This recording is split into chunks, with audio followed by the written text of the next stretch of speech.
வணக்கம். நான் உங்கள் விக்கி ப்ரோஸ். நமக்கு எண்கணி ஞானத்தையும் வேத ஜோதிட ஞானத்தையும் ஆன்மீக ஞானத்தை வழங்கிய அனைத்து குருமார்களுக்கும் நன்றி. என்ற அதே வேளையில் இது ஒரு ஜோதிட விளக்க வீடியோ விருப்பம் உள்ளவர்கள் தொடர்ந்து பார்க்கலாம்.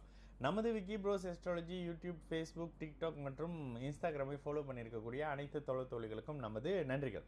ஒரு கேள்வி, அஸ்தகங்கமான குருவின் ஒளியை பற்றி சொல்லுங்கள் அப்படின்னு சொல்லி கேட்டிருக்காங்க. ஓகே, இயல்பாக அஸ்தகங்கம்னா என்னது? இயல்பாகவே இந்த அமைப்புகளில் பாருங்க, ஒரு கிரகம் தன்னுடைய ஒளியை சூரியன் கிட்ட இழப்பது. இதுல கூட இன்னொரு மாதிரி சொல்லிடலாம், மூல ஒளி கிரகம் சூரியனுங்க. சூரியனை நெருங்கக்கூடிய எந்த கிரகமுமே வந்து பார்த்தீங்கன்னா அஸ்தகங்கம்ன்ற கூடிய ஒளி இழப்புகளை ஆரம்பிக்கும். இந்த சுக்கிரன்னா 9 டிகிரி, குருடா வந்து 11 டிகிரி, புதன் வந்து 13 டிகிரி, அப்படி அந்த அந்த அந்த அமைப்புகள்லேயே அப்படியே வரும்.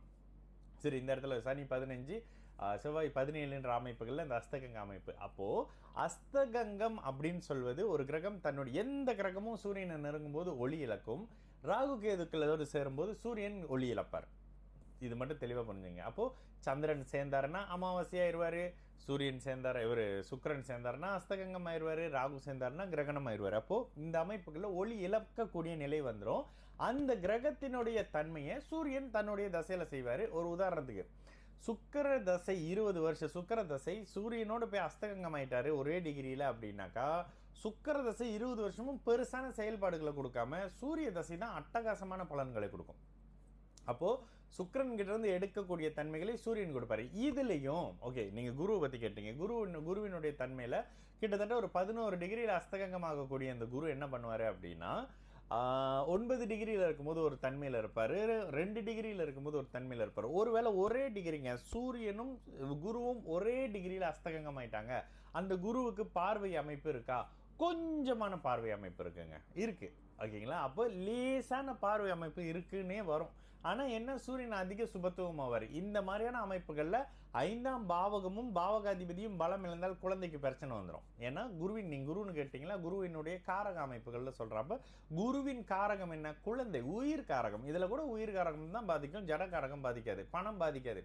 பணம் பற்றியான பிரச்சனைகள் இருக்காது, உயிர் காரகம் பாதிக்கக்கூடிய அமைப்புன்னு வந்துடும். அப்போது இந்த இடத்துல எந்த அமைப்புகளில் ஒருவேளை குரு தசையே உங்களுக்கு வரல, நீங்கள் குரு தசை பற்றி கவலைப்படவே வேணாம், குரு தசை பற்றி கேள்வி கேட்கவே வேணாம். குரு தசை வராத பட்சத்தில் உங்களுக்கு அதனுடைய பாதிப்பு தெரியவே தெரியாது.